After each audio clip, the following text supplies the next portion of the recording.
Just I mentioned about home minister. అలాగే home minister మీద పవన్ కళ్యాణ్ చేసినటువంటి వ్యాఖ్యలు కూడా అభ్యంతరకరం.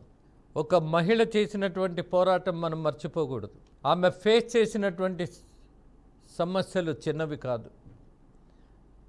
దాంతోపాటు తను అనుభవించినటువంటి అవమానం ఏదైతే ఉందో అసెంబ్లీలో, కన్నీళ్లమయమైపోయినటువంటి ఆ సోదరికి ఇవాళ మనం హోమ్ మినిస్టర్గా అవకాశం ఇచ్చామన్నది గుర్తుపెట్టుకోవాల్సిన ప్రధానమైనటువంటి విషయం. ఎక్కడైనా లోపభూయిష్టమైన విధానం ఉన్నది పోలీసు డిపార్ట్మెంట్లోనంటే ఎస్, అత్యంత అనుభవజ్ఞుడైన సీఎం ఉన్నారు అక్కడ. He knows everything, he can organise everything. So ఇక్కడ జరిగినటువంటి వ్యాఖ్యల్లో పవన్ కళ్యాణ్ తొందరపాటు కనపడింది, కానీ అనితను హోమ్ మినిస్టర్గా డిస్క్వాలిఫై చేయాలి అన్నటువంటి విధానం కోర్స్ పవన్ కళ్యాణ్కి కూడా ఉండదు, మనం అలా అనుకోవాల్సిన అవసరం లేదు. కానీ ఆయన చేసినటువంటి కామెంట్స్లో మాత్రం హోమ్ మినిస్టర్స్ని మార్చాలి అన్నటువంటి ఫీలర్ వదిలేశారు. ఆమె బలమైనటువంటి నిర్ణయాలు తీసుకోలేకపోతోంది అన్నటువంటి అనుమానం కలిగించారు.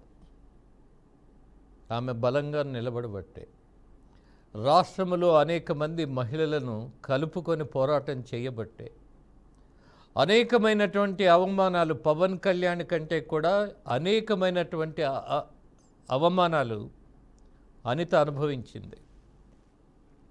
అనితతో పాటు లోకేష్ ఎన్ని అవమానాలు భరించారు. అందుకే ఇవాళ బాధ్యతగా నిలబడాలి అన్నటువంటి ఆలోచనలో వాళ్ళు ఉన్నప్పుడు మనం మాట్లాడేటటువంటి మాటల్లో ఎవరినైనా తక్కువ చేస్తున్నామేమో అని ఆలోచించి మరీ మాట్లాడాలి. ఆ పొరపాటు జరిగింది, మళ్ళీ ఆ పొరపాటు జరగకుండా చూసుకునే ప్రయత్నం బహుశా పవన్ కళ్యాణ్ చేస్తున్నట్టున్నారు. ఎనీహౌ, ఇవాళ మంత్రుల మీద ఆరోపణలు వచ్చినాయి అని అంటే చిత్రంగా మంత్రుల మీద ఏ ఆరోపణలు చేసినటువంటి విపక్షం నిరూపించాలి అన్నటువంటి పోరాటం, ఆరాటం, దాంతోపాటు ఆధారాలు. బట్ ఇవాళ ఒక వాస్తవం అయితే ఒప్పుకోవాలి, కూటమి ప్రభుత్వం ఉన్న ఇసుక దోపిడీ జరుగుతోంది అన్నటువంటిది మాత్రం వాస్తవం. కూటమి ప్రభుత్వం ఉన్నా సరే లిక్కర్ వ్యాపారంలో కొంతమంది పక్కదోవ పట్టారు అన్నటువంటిది వాస్తవం. ఎంతసేపు చెప్పినా సరే ముఖ్యమంత్రి మారని ఎమ్మెల్యేలు ఉన్నారు అన్నటువంటిది వాస్తవం. అలాగే కోట్లు ఖర్చు పెట్టాం కదా, మనం కలెక్ట్ చేసుకోవాలి కదా అన్నటువంటి ప్రయత్నాలు జరుగుతున్నది మాత్రం వాస్తవం. ఇవాళ కూటమి ప్రభుత్వం అనగానే ఎక్కడో ఆకాశంలో నుంచి దిగి వచ్చినటువంటి దేవతలుగా మనం భావిస్తే అది మందే పొరపాటు.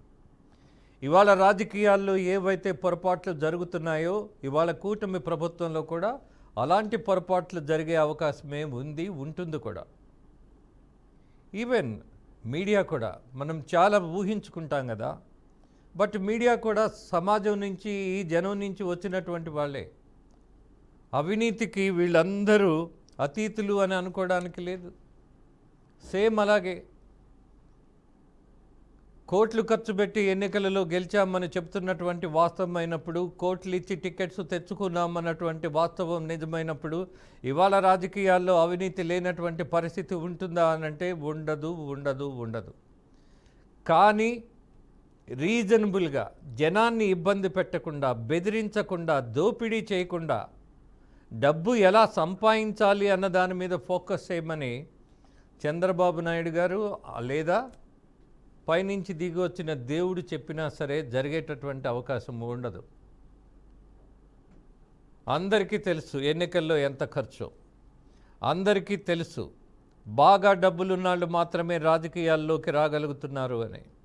అందరికీ తెలుసు డబ్బున్నోడికే ఇవాళ ప్రజాప్రతినిధిగా గెలిచే అవకాశం ఉందని. మనందరికీ తెలుసు కోట్లు ఖర్చు పెట్టి మళ్ళీ వాటిని రాబట్టుకోకుండా ఎలా ఉంటారు అని.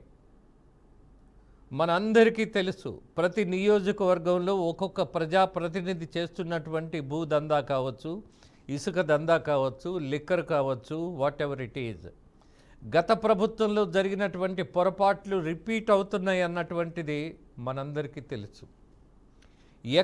ఎక్కడ దోపిడీ జరుగుతుందో అన్నటువంటి సమాచారం తీసుకున్నటువంటి ముఖ్యమంత్రి వాటిని ఎప్పటికప్పుడు చర్యలు తీసుకునేటటువంటి ప్రయత్నంలో ఆయన నిరంతరం సఫర్ అవుతూనే ఉన్నారు అన్నది కూడా అందరికీ తెలుసు.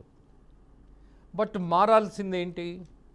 వ్యవస్థాగతమైనటువంటి మార్పులు రావాలి, ఎన్నికల తీరులో మార్పులు రావాలి, అలాగే జనం కోసం బతికే వాళ్ళు రాజకీయాల్లోకి రావాలి, అలాగే అవినీతి ముద్ర లేనటువంటి వాళ్ళు, కోర్టుల్లో తీవ్రమైనటువంటి ఆరోపణలు ఉన్నవాళ్ళు, దోపిడీ చేయనటువంటి వాళ్ళు, ఆ చరిత్ర లేనటువంటి వాళ్ళు, ఆ నేపథ్యమే లేకుండా ఉన్నవాళ్ళు రాజకీయాల్లోకి రావాలి.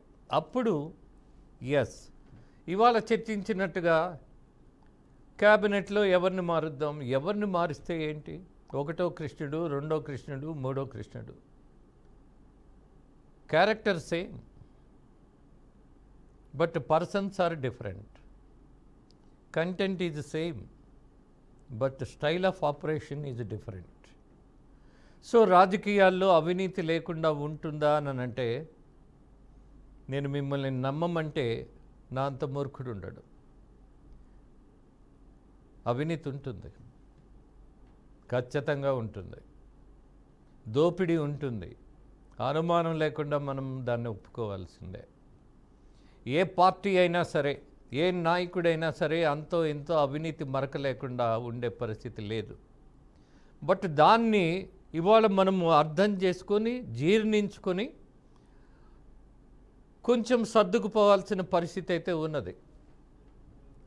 ఫర్ ఎగ్జాంపుల్, ఏ కాంట్రాక్టర్నైనా తీసుకోండి, మీకు 1000 కోట్ల కాంట్రాక్ట్ ఇస్తే అదే ప్రభుత్వానికి, ఆ శాఖ మంత్రికో లేకపోతే ఆ ప్రభుత్వానికో మినిమంలో మినిమం 10% కమిషన్ ఇచ్చేటటువంటి వ్యవస్థ ఇవాళ ఉన్నది. అది ఏ రాష్ట్రమైనా సరే. అలాగే మంత్రులకు సంబంధించి మాత్రం ఇవాళ మనం విపక్షమే వాళ్ళ మీద కాలు దూవట్ల, విపక్షమే పదే ప్రభుత్వం మీద ఆరోపణలు చేస్తుంది, కానీ పర్టికులర్గా ఈ మంత్రి ఇక్కడ దోచేశాడు అన్నటువంటి ఆధారాలతో ముందుకు రావట్లా. సో దీన్ని బట్టి మనం ఆలోచించవలసిందేంటి? క్యాబినెట్ విస్తరణ పేరుతోటి ఒకళ్ళిద్దరిని జాయిన్ చేసుకుంటే సమస్య లేదు, కానీ ఉన్నటువంటి మంత్రులను పక్కన పెట్టి కొత్త వాళ్ళకి అవకాశం ఇస్తే మరొక సమస్యకు నాంది పలికినట్టుగా అయ్యే ప్రమాదం మాత్రం ఉంది. There is no doubt about that. ఆ పని ముఖ్యమంత్రి చేస్తారని భావించేటటువంటి దశ లేదు అన్నది మేబీ నా అభిప్రాయం తప్పైనా ఒప్పైనా. బట్ నాకున్న నమ్మకం కొద్దీ, నాకున్న సమాచారం కొద్దీ క్యాబినెట్ విస్తరణ వేరు, క్యాబినెట్లో షఫ్లింగ్స్ వేరు, కొత్త వాళ్ళకి అవకాశం ఇవ్వడం వేరు. సో ఇవాళ రాజకీయ పరిస్థితుల్లో ఆంధ్రప్రదేశ్లో ఉన్నటువంటి పాలనలో, కూటమిలో కొత్త వాళ్ళు వస్తారని, ఉన్నవాళ్ళు పక్కకి వెళ్ళిపోతారని భావించటం అనేది బేస్లెస్. దీన్నే గ్రహించమంటున్నాం. నమస్తే, మీ రాజేంద్ర.